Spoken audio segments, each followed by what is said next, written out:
اللہ کا فرشتوں کی مجلس میں حضور کی ثنا کرنا یہ درود ہے، حضور کی مدح فرمانا، محبوب کی شانوں کو بیان فرمانا۔ یہ صحیح بخاری میں صلاۃ کا ترجمہ حضرت ابو العالیہ رضی اللہ تعالی عنہ سے کیا گیا ہے۔ تو پھر درود کا مفہوم بہت وسیع ہے، حضور کی مدح و توصیف، حضور کے حسن کا بیان، حضور کے خصائل کا عنوان، آقا کریم کے شمائل کا تذکرہ، حضور علیہ السلام کے فضائل کی باتیں، حضور کی عظمتوں کا عنوان، یہ سب کچھ درود کے زمرے میں آتا ہے۔ اور پھر ساتھ صیغہ بھی درود کا ہو اور اس میں شانیں بھی حضور کی ہوں، جس طرح درود تاج میں ہے، تو اس میں حضور پر درود بھی بھیجا گیا اور ساتھ حضور کی عظمتوں کو بھی بیان کیا گیا۔ تو یہ ایک خوبصورت گلدستہ بن گیا۔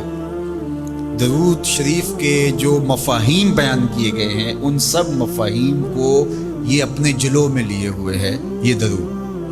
تو کثرت کے ساتھ حضور علیہ السلام پر درود پڑھنے کی تلقین فرمائی گئی۔ حضرت ابی بن کعب رضی اللہ تعالیٰ عنہ فرماتے ہیں کہ آقا کریم نے ترغیب دی درود شریف پڑھنے کی، باقی امور اور عبادت، ذکر فکر، تو میں نے عرض کی، ارشاد فرمائے کہ میں آپ پر کس مقدار میں درود پڑھوں، کتنا وقت، کتنا درود پڑھوں؟ تو آقا کریم نے فرمایا ما شئتا، جتنا تم چاہو۔ فرماتے ہیں میں نے کہا میں چوتھا حصہ درود پڑھوں گا، باقی 3 حصے دیگر عبادات اور دیگر وظائف اذکار بجا لاؤں گا۔ فرمایا جس طرح تم چاہو، جو تمہاری مرضی، لیکن اگر درود کی مقدار کو بڑھا دو تو تمہارے لیے بہتر ہوگا۔ میں نے کہا النصف، میں آدھا وقت درود پڑھا کروں گا اور باقی چیزیں باقی آدھے وقت میں کروں گا۔ فرمایا جس طرح تم چاہو، لیکن اگر درود کی مقدار کو بڑھا دو تو تمہارے لیے بہتر ہوگا۔ میں نے کہا کہ حضور میں 2 حصے درود پڑھوں گا اور 1 حصہ باقی وظائف اوراد بجا لاؤں گا۔ فرمایا جیسے تمہارا دل چاہے، لیکن اگر تم درود کی مقدار کو بڑھا دو تو تمہارے لیے بہتر ہوگا۔ فرماتے ہیں میں نے کہا حضور میں پڑھوں گا ہی درود، سارا وقت میں آپ پہ درود ہی پڑھتا رہوں گا۔ فرمایا پھر تمہارے سارے دکھ، تکلیف، اذیتیں، پریشانیاں، اس کے لیے یہ درود کفایت کرے گا اور تمہارے گناہوں کی مغفرت فرما دی جائے گی۔ تمہاری پریشانیاں، تمہاری اذیتیں، تمہارے دکھ، دور موجود میں لفظ بولا جاتا ہے ٹینشن، تمہاری ساری ٹینشن، تمہارے سارے معاملات حیات کی بے ترتیبیاں، پریشانیاں، دکھ، اذیتیں، سب کچھ ختم ہو جائے گا۔ درود سب دردوں کا مداوا ہو جائے گا، سب دکھوں کا علاج ہو جائے گا، سب پریشانیوں کا حل ہوگا، سب مصیبتوں کا مداوا بن جائے گا اور ساتھ ساتھ تمہارے گناہ بھی بخش دیے جائیں گے۔ تو درود جتنی کثرت کے ساتھ پڑھا جائے اللہ کی اتنی ہی رحمتیں نازل ہوتی ہیں۔ تو باقی وظیفے، باقی اوراد وہ بھی فضل و شرف والے ہیں، لیکن حضور نے فرمایا کہ پھر تمہارے لیے ایک درود ہی کافی ہو جائے گا۔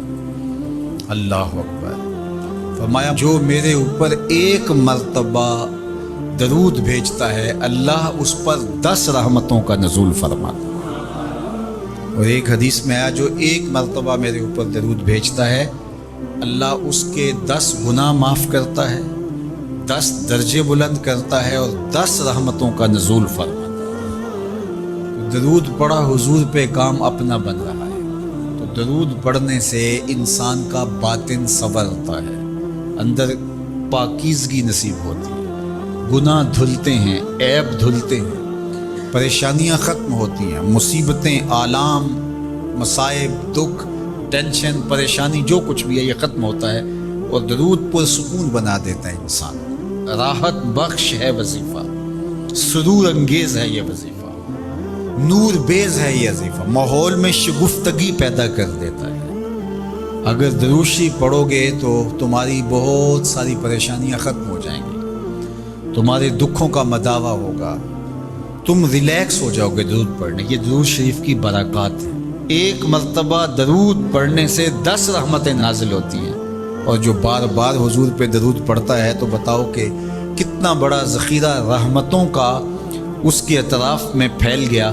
تو اس لیے کثرت کے ساتھ درود پڑھنا چاہیے۔ حضور علیہ السلام نے یہ بھی ارشاد فرمایا کہ جو میرے اوپر درود پڑھتا ہے میرے اوپر لازم ہے کہ میں اس کی شفاعت کروں گا۔ شفاعت رسول کے حصول کا ذریعہ درود بنتا ہے، چونکہ ہمارا آسرا ہی حضور کی شفاعت ہے۔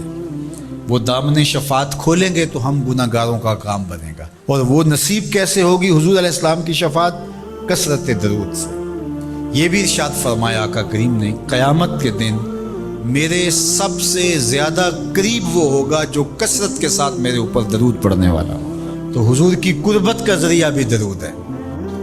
کون سا مومن ہوگا جس کو حضور کے دیدار کا شوق نہیں ہے؟ کثرت درود کی برکت یہ ہے کہ حضور کا دیدار نصیب ہوتا ہے۔ حضور کا دیدار نصیب ہو جائے تو بتاؤ اور کیا چاہیے۔